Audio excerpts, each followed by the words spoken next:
सभी को जय मसीह की। उम्मीद करता हूँ कि आप सभी अच्छे होंगे प्यारों, और हम भी अच्छे हैं।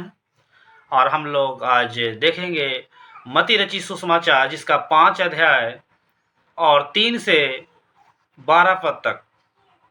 यहाँ पर कुछ यीशु मसीह का उपदेश है जो उस पहाड़ पर दे रहे थे जब उनके पीछे काफी भीड़ था और उनके साथ चेले भी थे।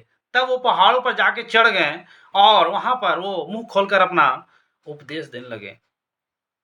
तो हम लोग देखेंगे 3 पद में क्या लिखा है। यहाँ पर लिखा है, धन्य है वे जो मन के दीन है, क्योंकि स्वर्ग का राज उन्हीं का है। प्यारो, जब मन के दीन होते हैं तो स्वर्ग का राज उन्हें ही मिलता है जो मन का दीन होते हैं। तो साफ बोल दिया है, साफ अपने और हमारे बीच वायदा किया है कि जो मन का दीन होगा उनके लिए स्वर्ग का राज है। हम लोग चौथे वचन को जब देखते हैं तो यहाँ पर लिखा, धन्य है वे जो शोक करते हैं, क्योंकि वे शांति पाएंगे। अगर हम शोक करते हैं तो हमें परमेश्वर शांति अवश्य देगा। हम लोग अगर 5वें वचन की बात करें तो यहाँ पर लिखा है, धन्य है वे जो नम्र हैं, क्योंकि वे पृथ्वी के अधिकारी होंगे। अगर हमारे जीवन में नम्रता है, हम नम्र हैं, तो प्रभु हमें इस पृथ्वी का अधिकारी बनाएगा। तो हम लोग जब देखें 3 वचन में देखें कि जब मन का दीन होंगे तो परमेश्वर हमें स्वर्ग का राज देगा। और जब चौथे वचन में हम लोग देखें कि जब हम शोक करेंगे तो परमेश्वर हमें शांति देगा। और यहाँ पर जब 5वें वचन को देखते हैं कि जब हम नम्र होते हैं, जब अपने आप को हम नम्र बनाते हैं, तब परमेश्वर हमें इस पृथ्वी का अधिकारी बनाता है। हम लोग छठे वचन को देखेंगे, यहाँ पर क्या लिखा है, धन्य है वे जो धार्मिकता के भूखे और प्यासे हैं।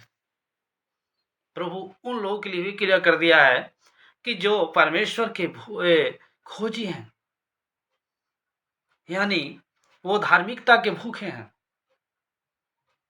और प्यासे हैं, तो उनके लिए परमेश्वर क्लियर कर दिया है कि जो धार्मिकता के भूखे और प्यासे हैं, क्योंकि वे तृप्त किए जाएंगे। जो भूखे हैं उनका ही प्रभु पेट भरेगा, जो प्यासे हैं उनको ही प्रभु वो जल का सोता देगा। तो प्रभु साफ साफ बोला है कि परमेश्वर के जो खोजी हैं, यानी जो धार्मिकता के भूखे हैं और प्यासे हैं, परमेश्वर उन्हें तृप्त करेगा। प्यारो, ये वचन काफी ही आश्चर्यचकित करने वाला बातें है कि हम लोग धार्मिकता आज इस संसार में दिखाते हैं। जो परमेश्वर ने इस वातावरण के जो भी इस पृथ्वी के चारों ओर हमें दिख रहा है, ये सब कुछ उन्हीं के अवलोकन है, उन्हीं के सृष्टि है, और उसी चीजों के हम ऊपर अपनी धार्मिकता को प्रकट करते हैं। लेकिन परमेश्वर बोलता है ऐसा नहीं। तुम सृष्टि को नहीं बल्कि सृष्टिकर्ता को अपने जीवन में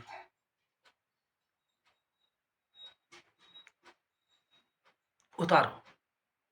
और प्रभु हमें ये सिखाता है कि जो कुछ मैंने बनाया है उसे छोड़कर तुम मेरे ऊपर भरोसा करो, मेरे खोजी हो, बल्कि उसके खोजी ना हो जो मैंने बनाया है। आज लोग वैसा ही करते हैं। वो धार्मिकता तो दिखाते हैं, लेकिन उनके बनाए हुए चीजों पर दिन रात लीन होते हैं। वो दिन रात उसमें बने होते हैं। लेकिन परमेश्वर हमें साफ करता है, उसमें धार्मिकता प्रकट करने की जरूरत नहीं है। ये जो व्यवस्था मैंने दी है उस पर भरोसा करने की जरूरत है। हम लोग आगे देखेंगे, यहाँ पर सत्य में 7 वचन में क्या लिखा है कि धन्य है वो जो दयावंत हैं, क्योंकि उन पर दया की जाएगी। प्रभु हमें ये बातें बता रहे हैं कि धन्य है वो जो दयावंत हैं, दया करने वाले हैं। हमें आज बहुत से ऐसे हैं जिनके पास कोई दया नाम की चीज नहीं है, लेकिन परमेश्वर हमें ये बातें सिखाते हैं कि जब तुम दया करो, जब तुम्हारे जीवन में दया करने की भावना हो और तुम किसी पर दया करते हो, तब परमेश्वर हमें क्या बनाता है, परमेश्वर हम पर भी दया करेगा जब हम किसी पर दया करेंगे। तब हम लोग 8 वचन भी देखेंगे, धन्य है वे जिनके मन शुद्ध हैं, क्योंकि वे परमेश्वर के देखेंगे। मन में कोई खोट नहीं, कोई वैसी बातें नहीं। जिस तरह से जल हमारे शुद्ध होते हैं, जिस तरह से आईना में कोई खोट नहीं होता, जिस तरह से हम दिखते हैं उस तरह से ही वो आईना में दिखता है, उस तरह से हमारा मन भी शुद्ध होना चाहिए। तब परमेश्वर हमें ये बातें बताते हैं कि जब तुम शुद्ध होगे, मन के शुद्ध होंगे, तब हम परमेश्वर को देख पाएंगे। परमेश्वर सीधा बोलते हैं कि जब तुम्हारा मन शुद्ध होगा तो तुम मुझे देख पाओगे।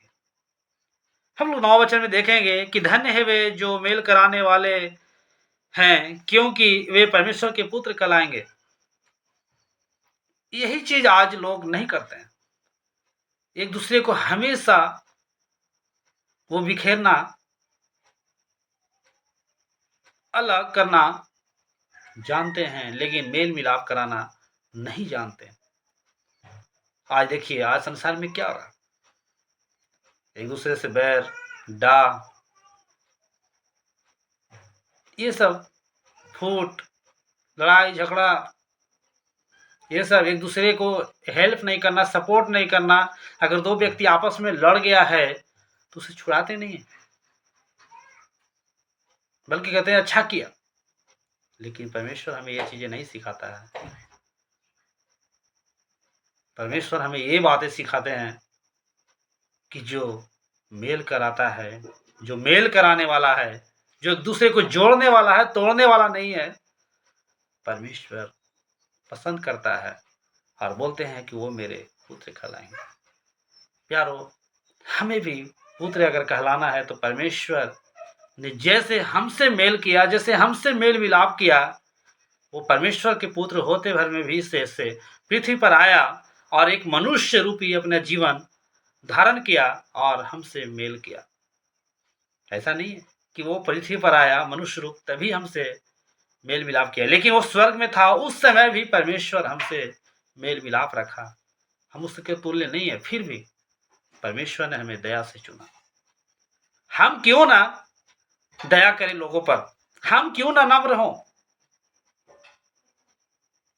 हम क्यों ना लोगों का मेल मिलाप कराएं। अगर हम ऐसा करते हैं तो हम परमेश्वर का पुत्र कहलाएंगे। हम लोग 10 वचन में देखेंगे, धन्य है वे जो धार्मिकता के कारण सताए जाते हैं, क्योंकि स्वर्ग का राज उन्हीं का है।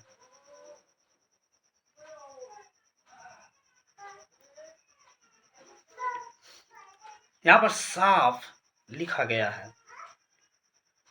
हम लोग अगर ऊपर देखेंगे, हम लोग 6 वचन में, तो वहां पर लिखा है धन्य है वे जो धार्मिकता के भूखे और प्यासे हैं। लेकिन उसी का हम लोग अगर 10 में देखते हैं तो धन्य है वे जो धार्मिकता के कारण सताए जाते हैं, क्योंकि स्वर्ग का राज उन्हीं का है। स्वर्ग का राज उन्हीं का है।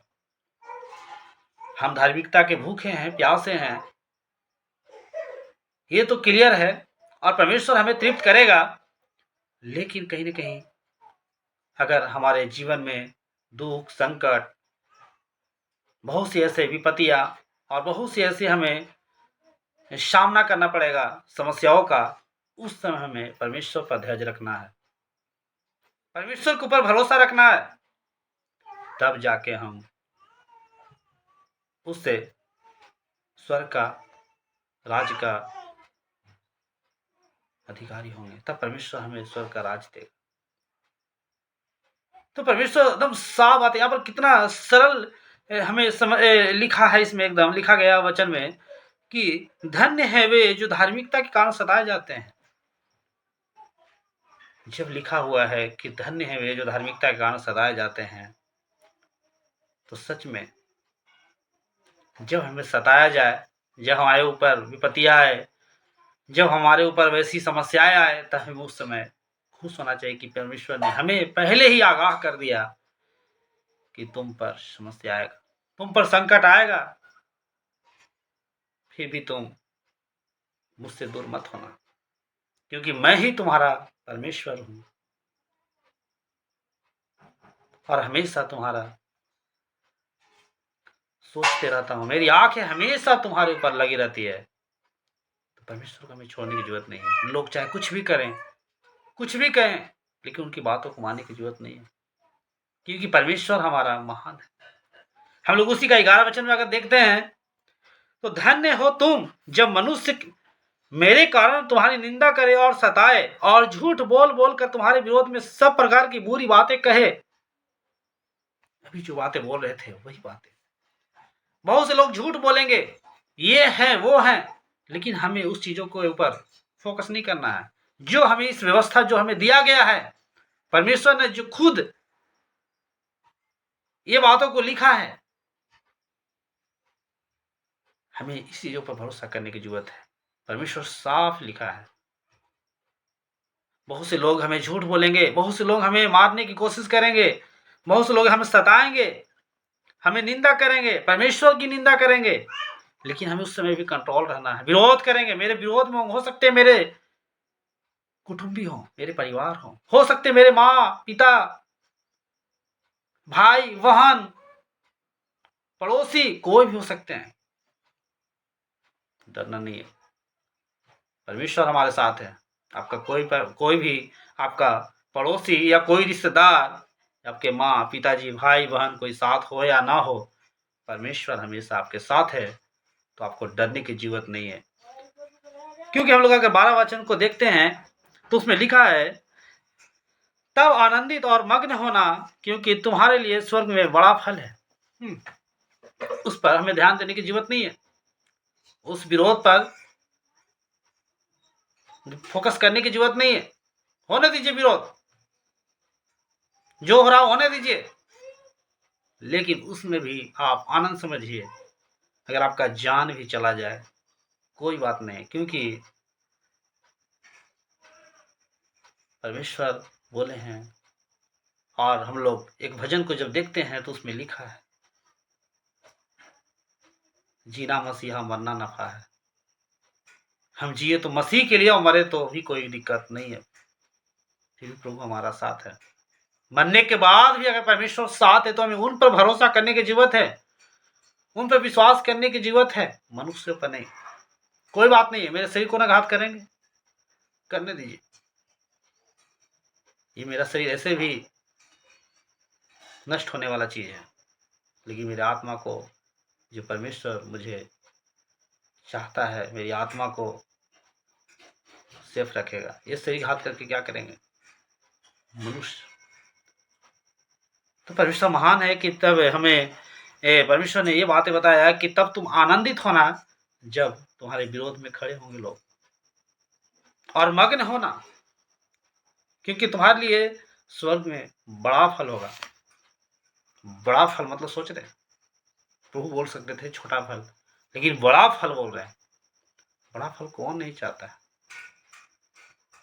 लेकिन चाहने से सिर्फ नहीं होगा। परमेश्वर ने जो जो अपने पिता की बातों को बताया यहाँ पर प्रभु यीशु मसीह ने, उनके ऊपर फोकस करना होगा।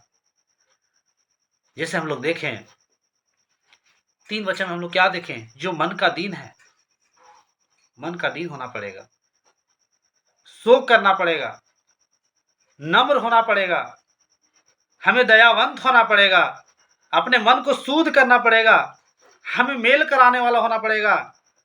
और जब हम धार्मिकता के कारण सताए जाएंगे उस समय भी हमें आनंदित होना पड़ेगा और मग्न होना है। तब परमेश्वर बोलते हैं तुम्हारे लिए जब इतना कुछ कर लोगे तब तुम्हारे लिए एक स्वर्ग में बड़ा फल है। और आगे लिखा हुआ है, इसलिए कि उन्होंने उन भविष्यवाणी को जो तुमसे पहले थे इसी रीति से सताया था। क्लियर है? क्या आप सोच रहे हैं कि आपके साथ नया हो रहा है? नहीं नहीं, नया नहीं है, पहले भी हुआ है। पहले भी परमेश्वर के नबियों के साथ ऐसा हुआ है हादसा, उन्हें भी सताया गया, उन्हें भी मारा गया, क्या कुछ नहीं किया गया, परमेश्वर का निंदा किया गया, लेकिन फिर भी ये बातें हमें पहले ही आगाह किया जा रहा है, आज ही बताया जा रहा है कि हमें उस चीजों से डरने की जरूरत नहीं है। क्योंकि यहाँ पर लिखा इसलिए कि उन्होंने उन भविष्यवक्ताओं को जो तुमसे पहले थे इसी रीति से सताया गया था। जो नबी थे, उनके साथ वैसा ही हुआ था। हमें डरने की ज़रूरत नहीं है। परमेश्वर तो खुल्लम-खुल्ला बोल रहा है कि पहले भी ऐसा हुआ था, आज भी ऐसा है। इसलिए तुम डरो मत, जो हो रहा होने दो। परमेश्वर हमारा महान है। और हम लोग इसे मत्ती रचित सुसमाचार जिसका 5 अध्याय और 3 से 12 तक हम लोग जो देखें कि परमेश्वर ने क्या-क्या उपदेश दिए हैं, और कहीं न कहीं हमारे लिए बहुत ही वो पैसों से भी अनमोल ये वचन है। हमें इससे संसार में धन इकट्ठा करने की ज़रूरत नहीं है, बल्कि हमें स्वर्ग में धन इकट्ठा करने की ज़रूरत है। आप लोग को कौन-सा इसमें वचन अच्छा लगा या नहीं लगा, लेकिन हमें ज़रूर इससे ये सब बातें समझ में आया और हम जानते हैं, और परमेश्वर भी आप सभी को आशीष करे इस वचन के ज़रिए कि ज़रूर आप लोग इस उपदेश को जब सुने होंगे और जब प्रभु के इस बातों को जाने होंगे, तो आपके मन में भी लगा होगा कि वो सच बातें हैं। हो सकता है कि आपके साथ कोई विरोध करता हो सकता है कि आप सताए गए होंगे अभी, तो उस समय ये वचन आपको रीड करेगा। हो सकते है आप नए विश्वासी होंगे, उस समय आपको ये वचन तसल्ली देगा। सब कुछ ये वचन आपके जीवन में देगा, धैर्य, विश्वास सब कुछ आपका बढ़ाएगा। तो प्लीज ये वचन अपने जीवन में उतार लें। अगर आपके साथ कुछ ऐसा होता है, कोई विपत्ति आता है, कोई सताता है, कोई विरोध करता है, कोई गाली देता है, कोई कुछ बोलता है, बोलने दीजिए, कहने दीजिए, लेकिन आपका हमेशा उस फोकस, आपका हमेशा उससे आपका आँख हमेशा परमेश्वर की ओर लगा होना चाहिए, उस मनुष्य की ओर नहीं। बोलने दीजिए, कहने दीजिए, जो कुछ भी कहता है। हम आज के वचन से हम लोग जो कुछ भी परमेश्वर हम सभी के बीच ये वचन दिया, और कहीं न कहीं ये वचन हम लोगों आपस में बाँटे, शेयर किए, तो कहीं न कहीं आप क्या सीखे वो आप जानते हैं, हम क्या सीखे हम जानते हैं। लेकिन हम आप लोगों से यही चाहते हैं कि जो भी आपको ये वचन के ज़रिए अच्छा लगा, वो कमेंट में ज़रूर बताइएगा कि आज मुझे ये वचन बहुत ही अच्छा लगा और परमेश्वर सच में कितना महान है। क्योंकि हम जानते हैं 10 बातें में हमें 2 बातें ज़रूर इस दिल में चुभता है। परमेश्वर का वचन साफ लिखा है, तो अगर मेरे अपने जीवन में मेरे वचन को अधिकाई से बसने दो। और वचन कौन था? वो प्रभु यीशु मसीह थे। वचन को बसाना यानी फिर प्रभु यीशु मसीह हमारे जीवन में होता है। तो जब प्रभु यीशु मसीह जब हमारे जीवन में होता है, तो प्रभु यीशु मसीह को जब उतना सताया गया, तो क्या हमें थोड़ा-मोड़ा नहीं सताया जाएगा? ये क्लियर है कि हमें भी सताया जाएगा, तो हमें घबराने की ज़रूरत नहीं है। परमेश्वर साफ बोला है कि तुमसे पहले भी वही इस वक़्त आए थे और उन्हें भी इसी रीति से सताया गया था। तो प्रभु के नाम की महिमा हो, और इस वीडियो को आप लोग ज़रूर देखें, और अभी तक जो भी देख रहे थे, हम उनके लिए भी दुआ करेंगे कि प्रभु उनको और आशीष करे और उन पर अनुग्रह अपने दया बनाए रखना प्रभु। और ये वीडियो को और लोगों तक आप लोग शेयर करें, और ये वचन ज़रूर आप लोग अपने जीवन में उतारें, और हमेशा के लिए अपने दिल में उस वचन को बनाए रखें। प्रभु के नाम की महिमा हो।